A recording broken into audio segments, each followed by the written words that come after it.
poster where it says bring them back. If you read the small print on the background, we've got every single visa category covered there. So student visas, post-study work visas, people on open work visas, partnership-based visas, any type of temporary visa. So you're all included in our demand when we say bring them back, bring offshore migrants back. Bring them back. Bring them back. Bring them back. Bring them back.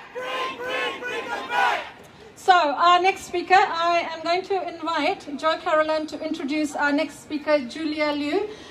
Julia is our Chinese workers community leader. So Joe. I automatically look to the left, not to the right, so you should have known. There used to be a time when the Labour Party was the party for everyone who does labour, everyone who works. Am I right? Yes. Do migrant workers work? Yes. Do you remember when they blamed Chinese workers for the housing shortage? What a disgraceful piece of racism from up on top. They say that racism comes from below, that it comes from ignorance and the lack of education. A lot of racism comes from above. It's encouraged by politicians who don't want workers to unite. They want us to blame each other. Am I right?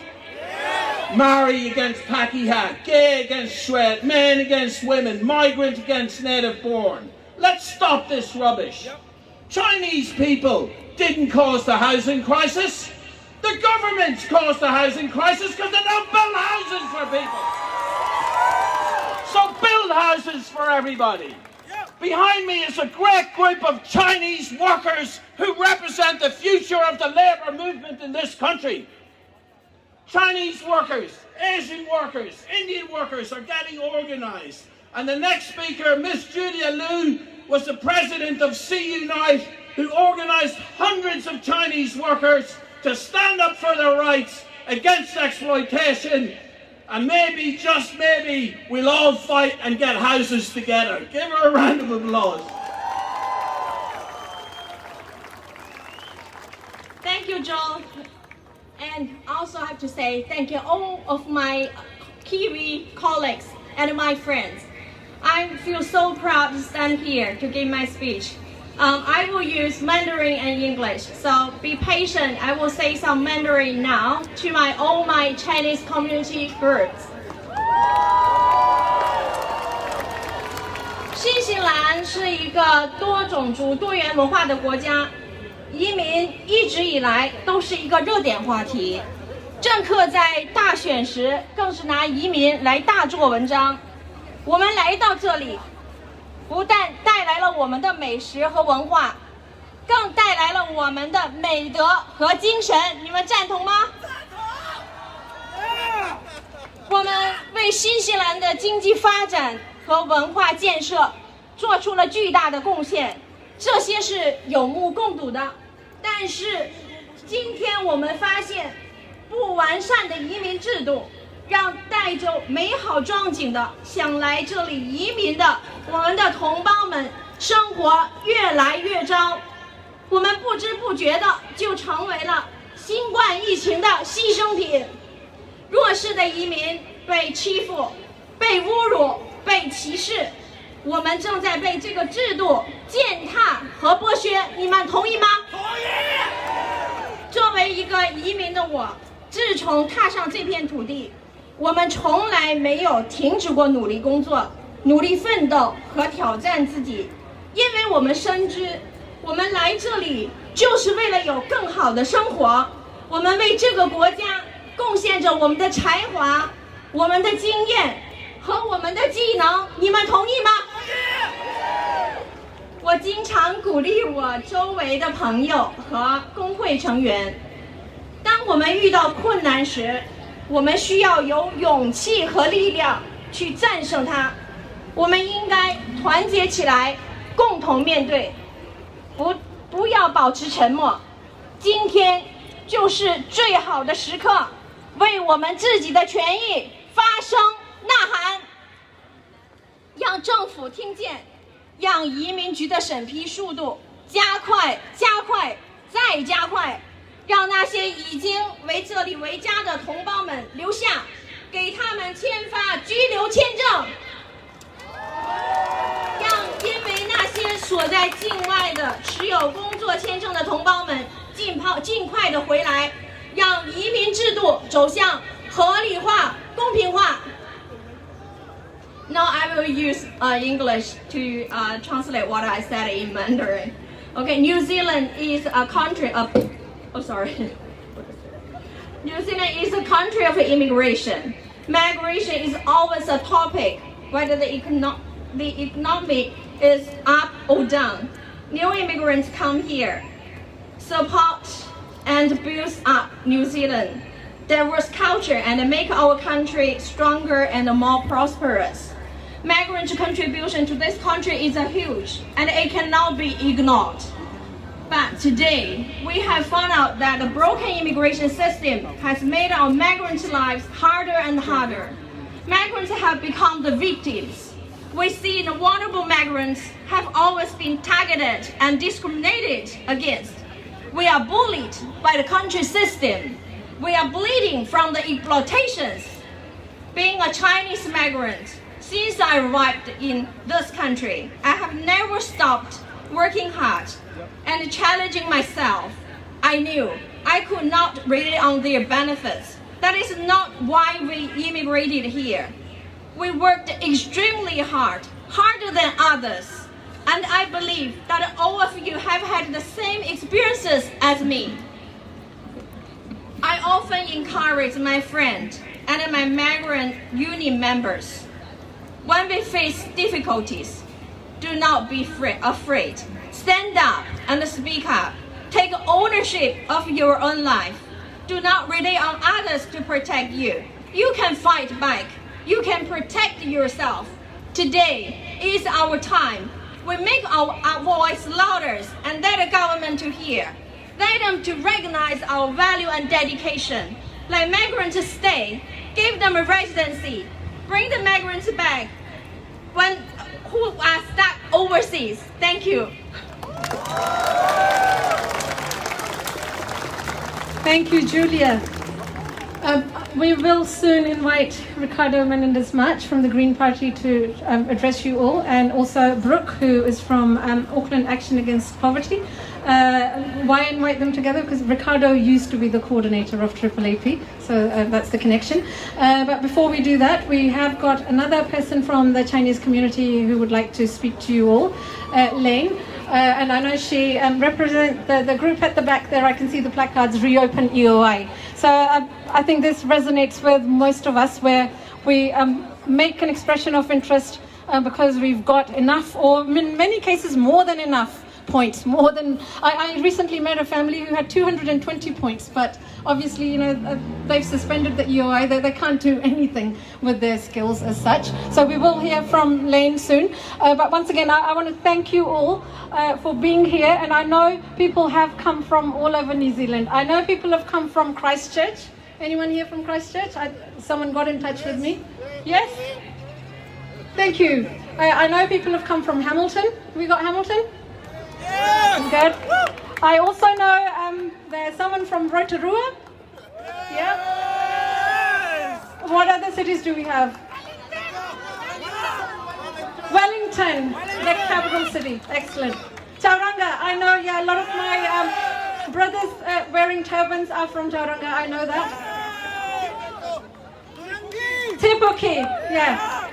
The country of kiwi fruit, and I know you all work hard in the fields picking fruit. Thank you very much. Thank you very much. You put food, literally put food on plates here in this country. We do many jobs, and we've also got a placard where we tried to put as many occupations as we could. I'm a migrant. On the back it's got lots of jobs. I'm sure we've missed lots, so next time we'll do better. So now before Ricardo and Brooke speak with us all, share their thoughts, I'm going to invite Lane to very quickly share her concerns, her community's concerns about the EOI being suspended. Kia ora everyone. Good afternoon, ladies and gentlemen. Thanks for allowing me to stand here and give you a quick speech. I know I'm not the most qualified person to stand here, but I really feel honored to do so. First, please allow me to ask you a question. What is your dream life? Could you tell me what is your dream life? For me, my dream life is that one day I can study, work, and settle down abroad. In order to fulfill my dream, I spent all my savings and even borrowed some money from my parents to support my study in New Zealand, which is famous for kindness. No matter how difficult my study was, I hung in there. No matter how tiring my work was, I kept performing well. No matter how long the immigration process is, I waited patiently. Unfortunately, in spite of my endless effort, the government announced the closure of EOI since early last year. My life fell into darkness with nowhere to go. I used to be proud of my inspirational, striving life story. Now, it turns into a joke. I become one of you guys, the pathetic fools in the whole political scheme. Immigration New Zealand has many alternative options to solve the immigration issues. They conveniently blame the COVID and the backlog cases for their inaction and inability.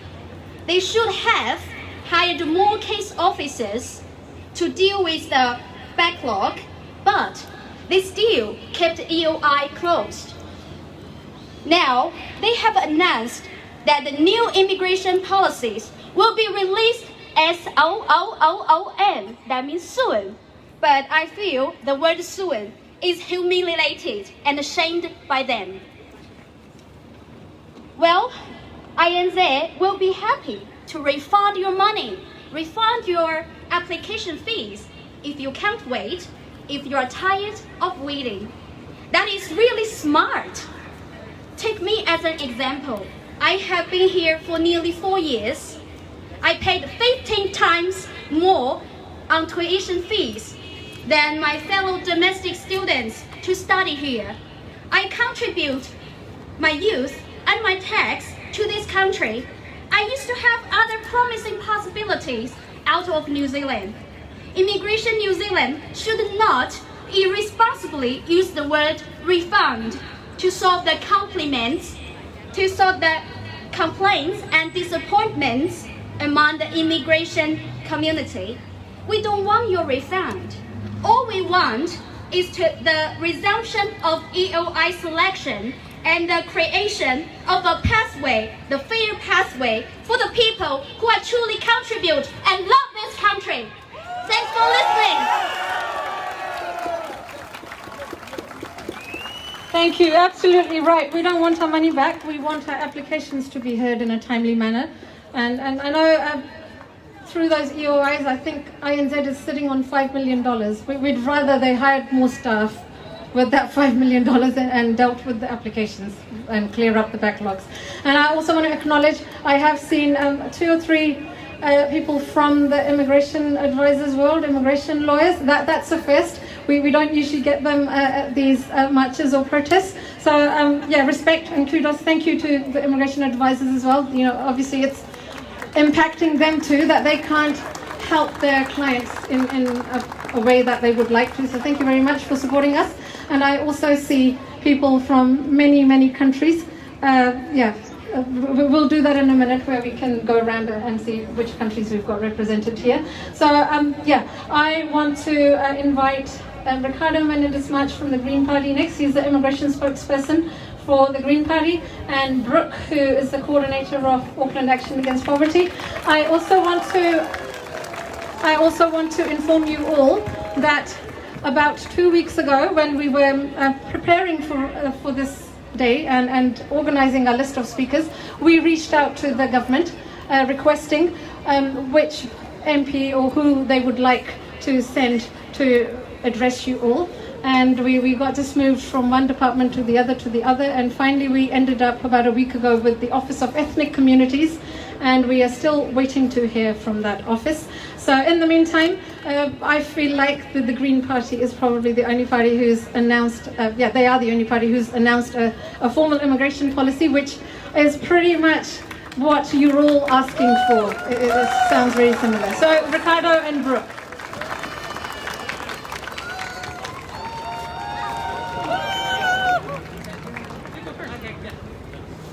Kia ora.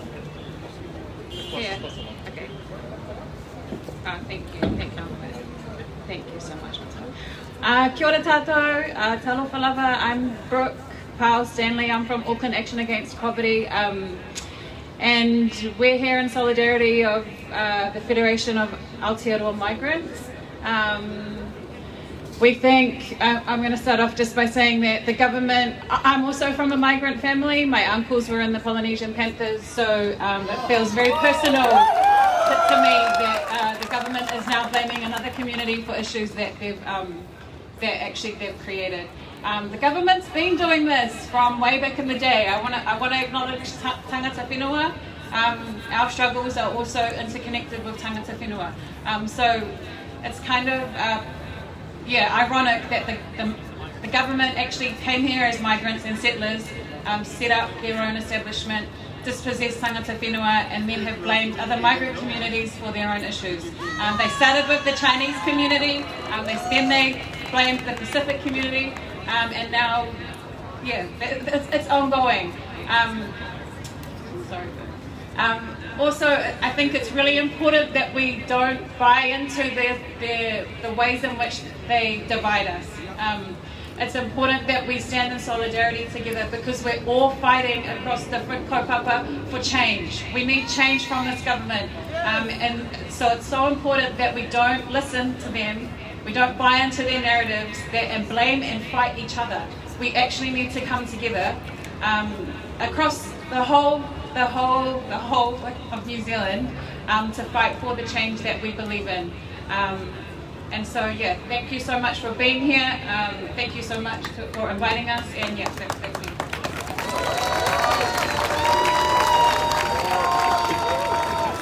Kia ora, Brooke. Just a real pleasure and privilege to be here on behalf of the Green Party to talk about the many demands that the protesters here are calling for.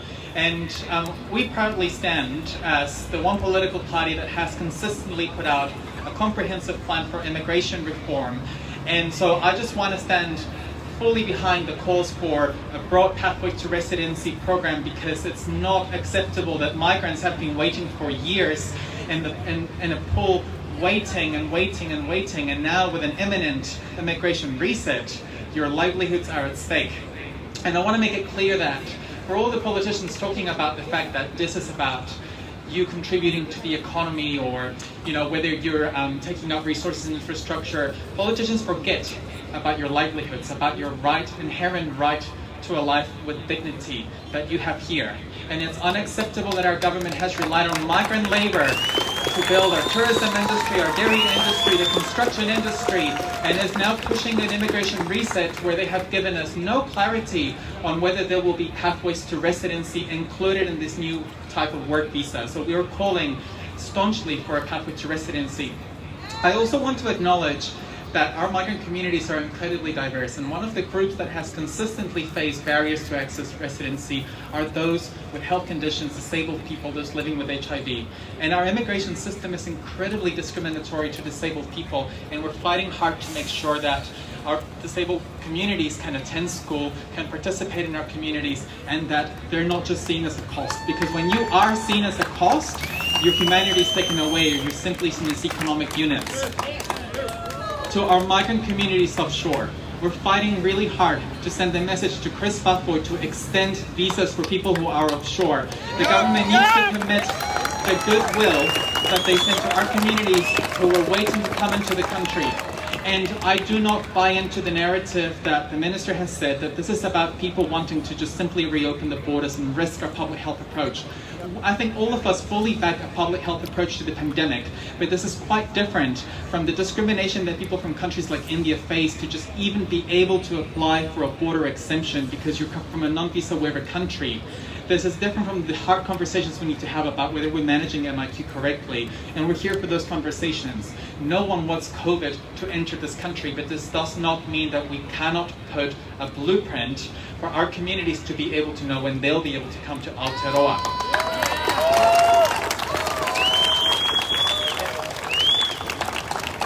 And lastly, as we move towards changing the nature of work visas, I want to talk with a call by people before me who've spoken about the real importance of decoupling work visas from single employers. It's so important that your ability to participate in New Zealand is not just simply due to an employer. And so while it's great that employers are now going to be required to be accredited and that there's going to be more controls on employers, you should be able to freely move and exit situations that are exploitative. It's not good for you to be dependent on an employer, for your single employer, for your future. So we're going to keep fighting hard for workers' rights, for disabled people's rights, and for the rights of migrants to be able to call Aotearoa home. We will not fight for the divisive narratives of previous governments that say that it's either or, and that you are the cause of the housing crisis. It's the speculators, it's the wealthy people, it's the lack of forward thinking by successive governments who haven't built enough houses. And so we won't stand by the scapegoating that is happening here, and we'll continue fighting for a fair immigration system. Kia ora.